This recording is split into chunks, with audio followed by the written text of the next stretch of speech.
بسم اللہ الرحمن الرحیم۔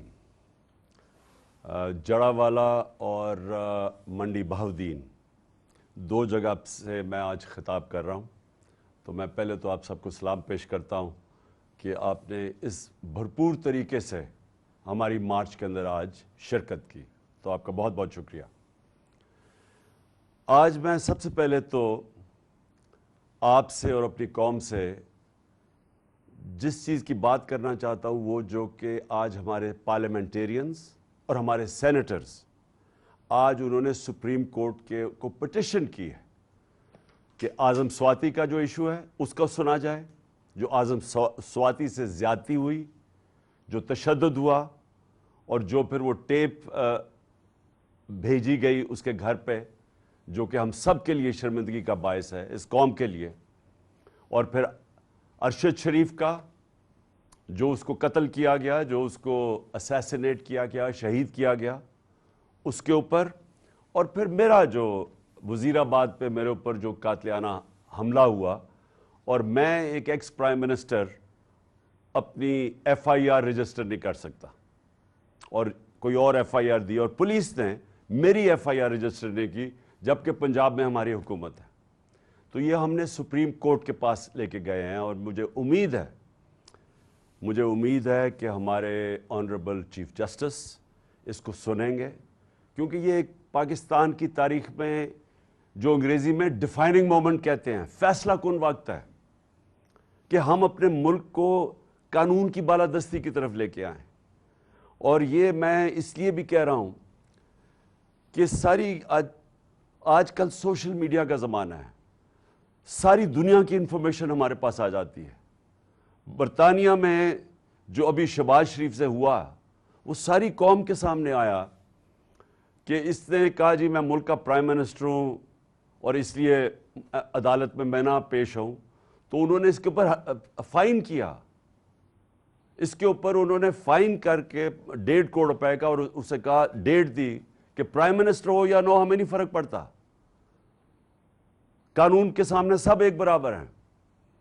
جو ان کا وزیر اعظم تھا برطانیہ کا، جو پچھلا وزیر اعظم یعنی بورس جانسن جو تھا، آپ کو پتہ ہے کہ اس کو کیوں نکالا گیا؟ وہ بھاری اکثریت سے جیتا تھا، اس کو صرف اس لیے نکالا گیا کہ انہوں نے کہا جو قانون اس نے لوگوں کے لیے بنایا ہوا تھا کرونا کے دور میں، وہ اس نے اپنے اوپر لاگو نہیں کیا۔ ایک وجہ تھی کہ اس کے اوپر انہوں نے اس کے اوپر ایکشن لیا اور اس کو ریزائن کرنا پڑا۔ تو وہ قومیں اس لیے آگے ہیں کیونکہ قانون کی حکمرانی ہے۔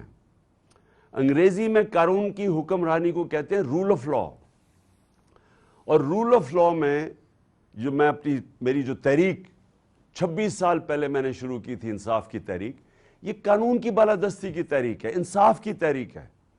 اور یہ اس لیے نہیں، لوگ میرے سے کہتے جی آپ کا معاشی ایجنڈا کیا ہے، اب ملک میں خوشحالی کیسے لے کے آئیں گے؟ اگر ملک میں خوشحالی لے کے آنی ہے تو یہاں انصاف قائم کرنا پڑے گا۔ جب تک اس ملک پاکستان کے اندر قانون کی حکمرانی نہیں ہوگی، یہاں خوشحالی نہیں آنے لگی۔ جو بھی کوئی ہمارے ماضی میں جھوٹ بولتا رہا ہے کہ میں ایشین ٹائیگر بنا دوں گا یا میں لاہور کو پیرس بنا دوں گا، یہ نہیں بن سکتی جب تک انصاف نہیں ہوگا۔ میرے نبی صلی اللہ علیہ وسلم نے مدینہ کی ریاست میں سب سے پہلے عدل اور انصاف قائم کیا، خوشحالی بعد میں آئی۔ آج اگر آپ ایک دیکھیں انصاف کا انڈیکس یا رول آف لا کا انڈیکس یا قانون کی حکمرانی کا انڈیکس دنیا میں چھپا ہوا ہے کہ کون سے ملکوں کے اندر انصاف زیادہ اور کدھر کم ہے، تو دنیا کے اندر ملکوں کی ریٹنگ کی ہوئی ہے کہ نمبر 1 ملک کون سا ہے، نمبر 2 کون سا ہے، 3۔ تو جو سارے دنیا کے اوپر کے 10 12 یا 15 ملک ہیں، سب خوشحال ترین ملک ہیں۔ ان میں ڈنمارک ہے، سویڈن ہے، ناروے ہے، سوئٹزرلینڈ ہے، برطانیہ ہے۔ جو بھی ملک کے اندر دنیا میں خوشحال ملک ہیں، جرمنی ہے، ان ساروں کے اندر انصاف اوپر ہے، قانون کی حکمرانی ہے، وہاں رول آف لا ہے وہاں۔ تو سوچیں کہ پاکستان کدھر ہے رول آف لا انڈیکس میں؟ ہم دنیا کے اندر 129 نمبر پہ ہیں، 129 نمبر پہ پاکستان ہے انصاف کے انڈیکس کے اوپر. وہ ملک جو بنا تھا اسلام کے نام پہ, اور اسلامی ریاست کی بنیاد رکھی گئی تھی عدل اور انصاف پہ, تو آج ہم دنیا میں اس نمبر پہ ہیں. تو پھر کیسے سمجھتے ہیں کہ خوشحالی آئے گی؟ خوشحالی تو آ ہی نہیں سکتی.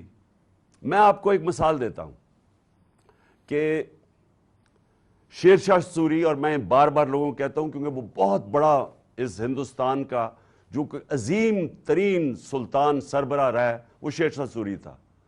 شیر شاہ سوری اوپر ابھرا کیسے؟ اس کی باپ کی جاگیر تھی.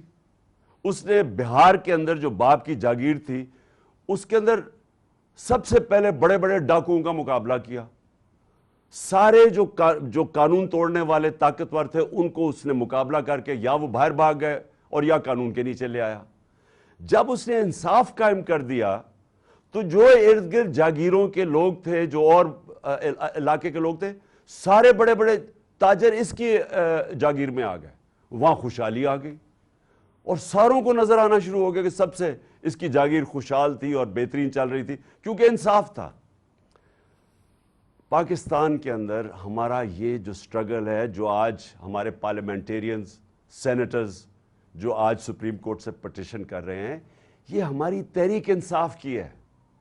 ہم اس ملک میں قانون کی حکمرانی چاہتے ہیں, اور قانون کی حکمرانی خوشحالی نہیں لے کے آئے گی, وہ لوگوں کو آزاد بھی کرے گا. جو ہم حقیقی آزادی کی بات کرتے ہیں کہ اگر ملک کے ایکس پرائم منسٹر, سب سے بڑی پاکستان کی پارٹی کا سربراہ, اگر میں اپنی ایف آئی آر رجسٹر نہیں کروا سکتا, میرے اوپر قاتلانہ حملہ ہوا ہے, مجھے پتہ کس نے کیا ہے, تحقیقات میں ہو سکتا ہے ثابت ہو کہ وہ نہیں ہیں لوگ, لیکن یہ تو میرا حق ہے.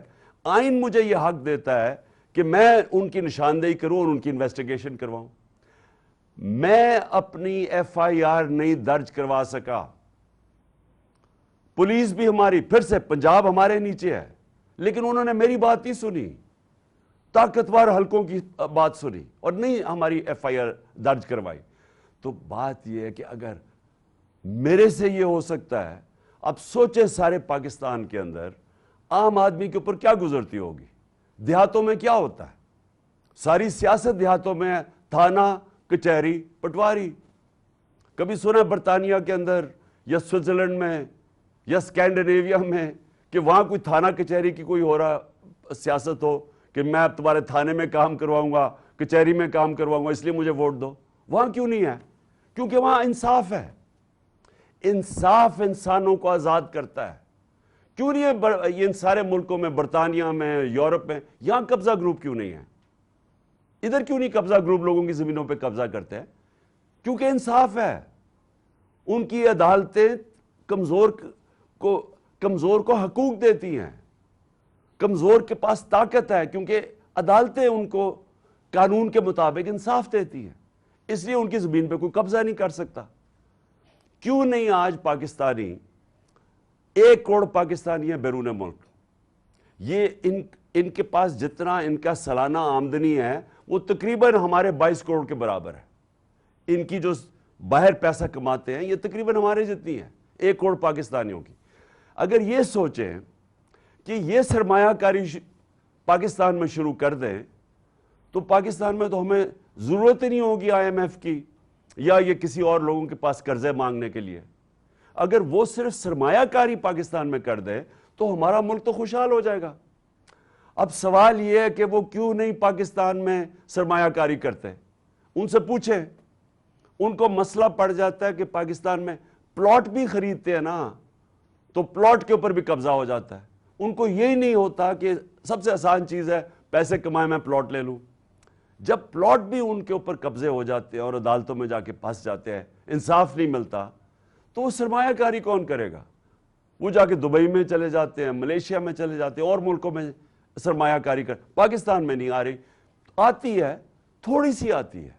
لیکن اگر یہ ہم اپنے ملک میں اپنا انصاف کا نظام ٹھیک کر دیں, ان کو اعتماد ہو جائے ہمارے انصاف کے نظام میں, میں آپ کو یقین دلاتا ہوں کہ جتنا پیسہ وہاں سے آ سکتا ہے ہمیں کوئی بیکاریوں کی طرح دنیا میں نہیں جانا پڑے گا.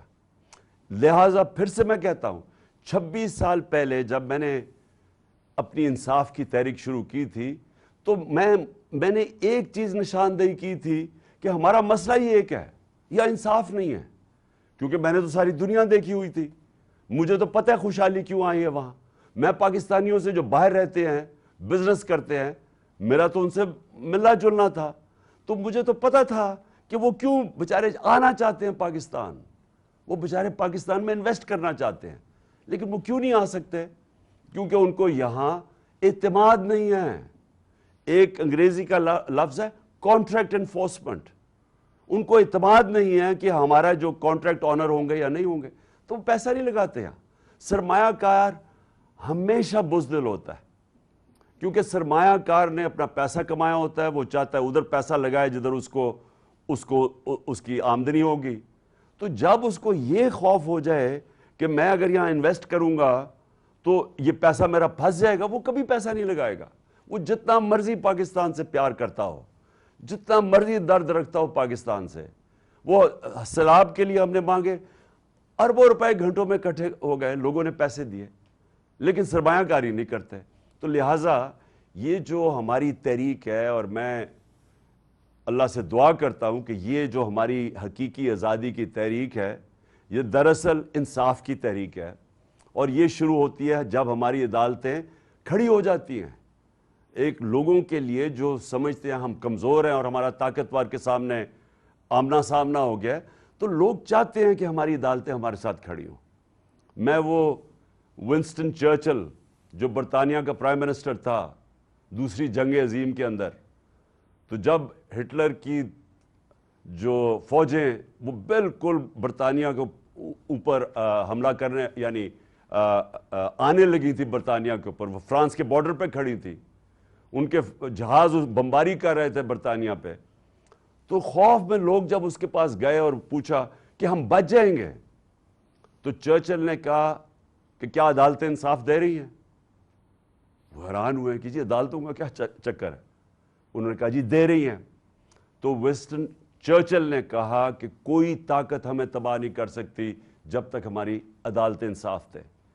تو میں آج پھر سے بڑے ریسپیکٹفلی آنریبل چیف جسٹس سے کہتا ہوں کہ یہ بہت امپورٹنٹ چیز ہے.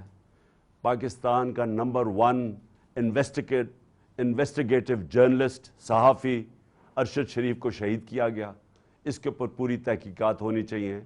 کون تھے وہ لوگ جنہوں نے دھمکیاں دیں, کنہوں نے اس کے اوپر FIR کٹوائیں, کیوں ملک سے باہر اس کو جانا پڑا, اس کے بعد کیوں آگے ادھر سے گیا, اور پھر اس کا قتل یہ جو اس کو شہید کیا گیا, اس کے اوپر پوری انویسٹیگیشن ہونی چاہیے. دوسری چیز میں سمجھتا ہوں کہ اعظم سواتی سے ہوا, اس کے اوپر صرف سپریم کورٹ کے اوپر ہمیں اعتماد ہے کہ وہ اس کے اوپر انویسٹیگیٹ کر سکتے ہیں. اور تیسرا میرا کہ یہ تو میرا حق ہے FIR کا, تو میں چاہتا ہوں کہ اس کے اوپر بھی ہمارا سپریم کورٹ ایکشن لے. اب میرا جو دوسرا ایشو ہے وہ یہ کہ یہ جو لنڈن میں فیصلہ ہو رہا ہے, 2 اہم فیصلے کر رہے ہیں, کیا الیکشن جلدی ہوگا یا لیٹ ہوگا, اور دوسرا فیصلہ ہے کہ آرمی چیف کون بنے گا. تو میں پھر سے آج ساری قوم کے سامنے یہ بات رکھنا چاہتا ہوں کہ یہ ناممکن ہے کسی کا تصور کرنا کہ ایک مفرور, ایک سزا یافتہ آدمی ملک کے اتنے اہم فیصلے کرے گا. یہ کسی مہذب معاشرے میں نہیں ہوتا. اور اس سے بھی بڑی بات کہ جو شہباز شریف پرائم منسٹر ہے, کیا اس سے نہیں پتا کہ اتنا سینسٹیو معاملہ جو کہ آرمی چیف کی سلیکشن کا, یہ کیسے ایک مفرور اس سے کیسے کنسلٹ کر سکتا ہے؟ یہ آفیشل سیکرٹس ایکٹ کی وائلیشن ہے, اور اس کے اوپر ہم اپنے وکیلوں سے بات کر رہے ہیں, ہم اس کے اوپر ایکشن لیں گے. کیونکہ یہ کیسے اتنی بڑی, اتنی امپورٹنٹ پوزیشن پاکستان کی نیشنل سیکیورٹی کے لیے, آرمی چیف کی جو پوزیشن ہے وہ اتنی امپورٹنٹ ہے, یہ کیسے اس مفرور کے سامنے پاس بیٹھ کے ڈسکس کر سکتا ہے؟ اور دوسری بات کہ الیکشن ہوں گے یا نہیں ہوں گے, یا کب ہوں گے, اینڈ میں ہوں گے یا جلدی ہوں گے. سوال یہ ہے کہ کیا وہ مفرور وہ سزا یافتہ آدمی جو کہ چوری کے پیسے سے وہاں بیٹھا ہوا ہے لندن میں، کیا وہ فیصلہ کرے گا یہ اہم؟ کیا اس کو پاکستان سے پیار ہے یا اس کو کوئی سٹیک ہے پاکستان میں؟ بچے اس کے باہر برطانیہ پاسپورٹ لے کے بیٹھے ہوئے ہیں، دونوں بیٹے. اس کا جو سمدھی ہے، جو اسحاق ڈار ہے، وہ باہر، اس کے بچے باہر بیٹھے ہوئے ہیں. شہباز شریف، اس کا بیٹا باہر بیٹھا ہوا ہے، سب بھاگے ہوئے ہیں کرپشن کیسز سے. کیا یہ آدمی فیصلہ کرے گا کہ پاکستان کے لیے الیکشن جلدی ہونے چاہیے بعد میں؟ جس آدمی کا صرف مقصد ایک ہے، کس طرح وہ پہلے جو پاکستان کا پیسہ چوری کیا، اربوں ڈالر اس نے باہر رکھا ہوا ہے، اور پھر NRO کیسے لینا ہے، اس پیسے کو بچانا کیسے ہے. جس آدمی کا اصل مقصد یہ ہو، کیا وہ فیصلہ کرے گا کہ پاکستان میں الیکشن کب ہونا ہے؟ سب کو پتا ہے. کوئی بھی معاشرت کے ماہرین سے آج آپ پوچھ لیں کہ جس دلدل میں پاکستان گرتا جا رہا ہے، جو اس وقت پاکستان کے حالات ہیں، جو معاشی حالات ہیں، جو مہنگائی ہے، جو بے روزگاری ہے، جو انڈسٹری بند ہو رہی ہے، جو ہماری ریمیٹنسز گر رہی ہیں، ایکسپورٹس گر رہی ہیں، آمدنی کم ہو رہی ہے، جو ہمارے کسانوں کا آج حال ہے، ہر چیز نیچے جا رہی ہے. جب ملک کی آمدنی کم ہوتی جا رہی ہے تو ہم نے قرضے کیسے واپس کرنے ہیں؟ قسطیں کیسے واپس کریں گے جب آمدنی کم ہوتی جا رہی ہے؟ اور یہ کیسے ٹھیک ہوگا؟ جب تک یہ حکومت بیٹھی ہے تو ٹھیک نہیں ہوگا، کیونکہ جب تک اکنامک سٹیبلٹی تب تک نہیں آتی، یعنی معاشت جب تک استحکام اس کا ہو ہی نہیں سکتا جب تک سیاسی طور پہ استحکام نہ ہو. پولیٹیکل سٹیبلٹی ہوگی تو معاشیت کی سٹیبلٹی ہوگی. وہ ہو ہی نہیں سکتی کیونکہ کسی کو ہی نہیں پتا کہ آگے کیا ہوگا، حکومت کتنی دیر چلے گی. تو وہ آدمی جس کا پیسہ باہر پڑا ہے، کیا وہ پاکستان کے لیے کیا فیصلہ بہتر ہے، ابھی جلدی الیکشن ہو یا بعد میں ہو، کیا وہ فیصلہ کرے گا؟ کیونکہ اس کا تو انٹرسٹ یہ ہے ہی نہیں. وہ تو دیکھ رہا ہے کہ اس کا پیسہ بچے گا کیسے. وہ صرف تعیناتی بھی اس طرح ہی کرے گا، دیکھے گا کہ اس کے انٹرسٹ کون بچاتا ہے. وہ تو میرٹ کا سوچ ہی نہیں رہا، کبھی بھی نہیں سوچا، ساری زندگی میرٹ کا نہیں اس نے سوچا. کب اس نے ججز کے اوپر یا کوئی بھی اداروں کے اوپر جب لوگ بیٹھے ہیں، نیب ہے، یا کبھی میرٹ کا نہیں سوچا، کیونکہ اس کا تو ہے ہی اتنا پیسہ بنا لیا، اب اسے بچائے گا کیسے. لہٰذا یہ ملک کا سب سے بڑا المیہ ہے کہ وہ آدمی جس کا انٹرسٹ پاکستان سے ملتا ہی نہیں ہے، جو کبھی صرف اپنے آپ کو بچانے کے لیے کہ کیونکہ ابھی الیکشن ہوں گے تو اس کو ڈر ہے کہ وہ ہار جائے گا، تو لہٰذا وہ ڈیلے پاکستان کے لیے نہیں کر رہا، اپنے ذات کے لیے کر رہا ہے، پاکستان کو نقصان پہنچانے کے لیے. تو میری دوسرا پوائنٹ یہ ہے کہ یہ بھی آج سارے ملک کو سوچنا چاہیے کہ ایک ایسے آدمی کو کیا ہمیں اجازت دینی چاہیے اتنے اہم فیصلوں کے لیے؟ بالکل نہیں دینی چاہیے. اور یہ جو بھی فیصلہ کرے گا اپنی ذات کے لیے کرے گا، پاکستان کے لیے نہیں کرے گا. اب میری تیسری بات، دیکھیں میں 26 سال سے پالیٹکس میں ہوں. 26 سال سے میں ایک چیز کہہ رہا ہوں کہ ہم دوستی سب سے کرنا چاہتے ہیں لیکن غلامی کسی کی نہیں کرنا چاہتے. یہ میں نے آج نہیں کہا، میرے 26 سال سے بیان پڑھ لیں کہ میں نے ہمیشہ یہ کہا ہے کہ پاکستان سب سے دوستی کرنا چاہتا ہے.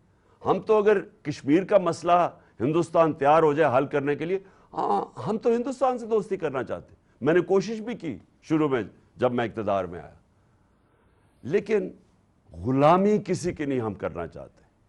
میں نے آپ کو میرے بیانات پڑھ لیں، جب ہم نے امریکہ کی جنگ میں شامل ہوئے، وار آن ٹیرر میں، میرے سارے آپ بیانات پڑھ لیں. میں ہر جگہ کہتا رہا کہ یہ ہماری جنگ نہیں ہے، ہم اپنے لوگوں کو قربان کریں کسی اور کی جنگ میں. 20 سال میرے بیان پڑھ لیں، میں ایک ہی چیز کہتا رہا کہ ہم نے اپنے لوگوں کو اس لیے قربان کیا کیونکہ ہم آزاد نہیں ہیں، ہماری آزاد سوچ نہیں ہے، ہم غلامی کر رہے ہیں. ہماری جو فورن پالیسی ہے وہ پاکستان کے لوگوں کے مفادات کی حفاظت نہیں کرتی، وہ کسی اور کے فورن پالیسی کے مفادات کے لیے اپنے لوگوں کو قربان کرتی ہے. لیکن میں دشمنی تو کبھی بھی کسی سے نہیں چاہتا. کون عقل مند آدمی چاہتا ہے کہ لوگوں سے دشمنی ہو؟ ہم چین سے اچھے تعلقات چاہتے ہیں, ہم روس سے اچھے چاہتے ہیں, ہم امریکہ سے چاہتے ہیں, ہم سب سے چاہتے ہیں. غلامی کسی کی نہیں چاہتے. یہ کوئی میرا انٹرویو 26 سال میں بتا دے کہ میں نے اس کے علاوہ کوئی بات کی ہو. حیرت مجھے یہ ہے کہ یہاں ایک پروپیگنڈا سیل بیٹھا ہوا ہے اور وہ وہاں سے بیٹھ کے فیڈ کرتا ہے صحافیوں کو, جو ان کے پاکٹ صحافی ہیں, یعنی ان کے بغل بچے ہیں. ان کو باقاعدہ بتایا جاتا ہے, اور وہ جو بھی میں باہر انٹرویو دیتا ہوں اس میں سے چیزیں چنتے ہیں, پھر ان چیزوں کو اٹھاتے ہیں اور مطلب کچھ اور نکال دیتے ہیں. یہ بھی آج نوبت آنی تھی کہ 2 صحافی جن کو میں نے انٹرویو دیا ان کو بیان دینا پڑا کہ ہمارے بیانوں کو غلط پیش کیا جا رہا ہے, یعنی میرے انٹرویو کو غلط پیش کیا جا رہا ہے. انہوں نے کہا ہے, اور وہ غلط اس لیے کر رہے ہیں کہ یہاں پورا پروپیگنڈا سیل بیٹھا ہوا ہے. وہ ساری کوشش کر رہے ہیں کہ کسی طرح یہ ثابت کریں کہ عمران خان نے کچھ کہا تھا تو کچھ اور ہو گیا. میں نے جو سائفر ہے نیشنل سیکیورٹی کاؤنسل میں رکھا ہوا ہے, پارلیمنٹ میں رکھا ہے, صدر نے چیف جسٹس آف پاکستان کو بھجوایا ہے, کیبنٹ کے اندر رکھا ہے. جو اسد مجید جو ایمبیسڈر تھے واشنگٹن میں, جس کی ڈونلڈ لو سے بات ہوئی, انہوں نے شہباز شریف کے دور میں نیشنل سیکیورٹی کاؤنسل میں بیٹھ کے کہا ہے سائفر کا کہ بالکل وہ جو میں کہہ رہا تھا وہ باتیں ڈونلڈ لو نے صحیح دھمکیاں دی اس کو کہ عمران خان کو ہٹاؤ. اس میں تو کوئی شک ہی نہیں ہے, کیونکہ اس دوسری سیکیورٹی کاؤنسل جو بیٹھی تھی شہباز شریف کے نیچے, اس نے بھی تائید کی ہے کہ ہاں انہوں نے غلط کیا ہے, انہوں نے مداخلت کی ہے. تو اس میں ایشو کیا رہ گیا؟ آگے بات اب جب کر رہے ہیں کہ ہم نے آگے چلنا ہے, تو آگے تو ہم چاہتے ہیں کہ ہمارے تعلقات اچھے ہوں. میں تو ہمیشہ چاہتا ہوں, کیونکہ جتنے ہمارے دنیا میں اچھے تعلقات ہوں گے اور دشمنیاں کم ہوں گی, ہم تجارت کریں گے اور ملک میں خوشحالی آئے گی. تو مقصد تو یہ ہے. تو یہ میں ابھی نہیں, میں 26 سال سے یہی بات کہہ رہا ہوں. مجھے صرف پھر سے افسوس ہے کہ ہماری صحافت ادھر پہنچ گئی ہے, یعنی اس لیول پہ پہنچ گئی ہے کہ باہر کے صحافیوں کو کہنا پڑا کہ ہمیں غلط طرح پیش کیا جا رہا ہے ہمارا انٹرویو. اور وہ انٹرویو بھی ویسے سن لیں اگر کسی کو, تو آج بتا دیں کہ 26 سال اور اب میں اس میں کوئی فرق ہے؟ اس میں کوئی فرق نہیں ہے. اور آخر میں آپ سب کو, اپنی قوم کو, میں آپ سب کو یہ کہنا چاہتا ہوں کہ یہ وقت آپ نے جانے نہیں دینا. کبھی کبھی قوموں کی زندگیوں میں پھر سے کہتا ہوں, ایسا وقت آ جاتا ہے, قوم اس موڑ پہ کھڑی ہو جاتی ہے کہ اگر وہ صحیح فیصلہ کر لے بحیثیت قوم, تو وہ اپنی تقدیر بدل سکتی ہے. ہم آج ادھر کھڑے ہیں کہ ہم ایک حقیقی آزادی کے سفر پہ نکلے ہوئے ہیں. یہ جو ہماری مارچ ہے یہ حقیقی آزادی کے لیے, جو آتی ہے انصاف سے. عام آدمی پوچھتے ہیں کہ جی ہمیں کیا فائدہ ہوگا؟ آپ کو انصاف سے کیا فائدہ ہوگا؟ انصاف سے آپ کو حقوق ملیں گے, حقوق آپ کو آزاد کریں گے. آپ کو وہ مشکلوں, جو مثلا چھوٹا کاروبار کرنے والا آدمی, اس کو سارا وقت مشکل پڑی ہوتی ہے, کبھی کوئی رشوت مانگتا ہے, کبھی کوئی پیسے مانگتا ہے, اس کو ہر وقت اس کو مشکلیں پڑی ہوتی ہیں. دبئی میں نہیں ہوتی, ملیشیا میں نہیں ہوتی, برطانیہ میں نہیں ہوتی, لیکن یہاں ہوتی ہے کیونکہ قانون نہیں ہے. ہم 129 نمبر پہ انصاف کے, رول آف لا کے انڈیکس میں 129 پہ ہیں پاکستان. تو جب انصاف ہی نہیں ہے, لوگ آزاد نہیں ہیں, اور جب آزاد نہیں ہے خوشحالی نہیں آتی. تو خوشحالی کے راستے میں رکاوٹ ہے کہ ایک وہ قانون ہے جو طاقتور کے لیے ایک اور کمزور کے لیے دوسرا ہے. اس کے لیے قوم کو کھڑا ہونا پڑتا ہے. یہ قوم جب تک اپنے حقوق کے لیے نہیں کھڑی ہوگی, اپنی آزادی کے لیے جدوجہد نہیں کرے گی, کوئی بھی آزادی پلیٹ میں رکھ کے نہیں دیتا. زنجیریں گرتی نہیں ہیں, توڑنی پڑتی ہیں, آزادی چھیننی پڑتی ہے. جدوجہد کی ضرورت ہے. اور انشاءاللہ میں جو دیکھ رہا ہوں راستے میں, جس طرح لوگوں نے کہا کہ عمران خان نہیں ہوگا تو پبلک نہیں نکلے گی, میں تو اللہ کا شکر کر رہا ہوں کہ میری قوم میں اتنا شعور ہے کہ میں انشاءاللہ پنڈی میں آپ کے ساتھ ہوں گا، کیونکہ اس سے پہلے پبلک نکلی ہوئی ہے.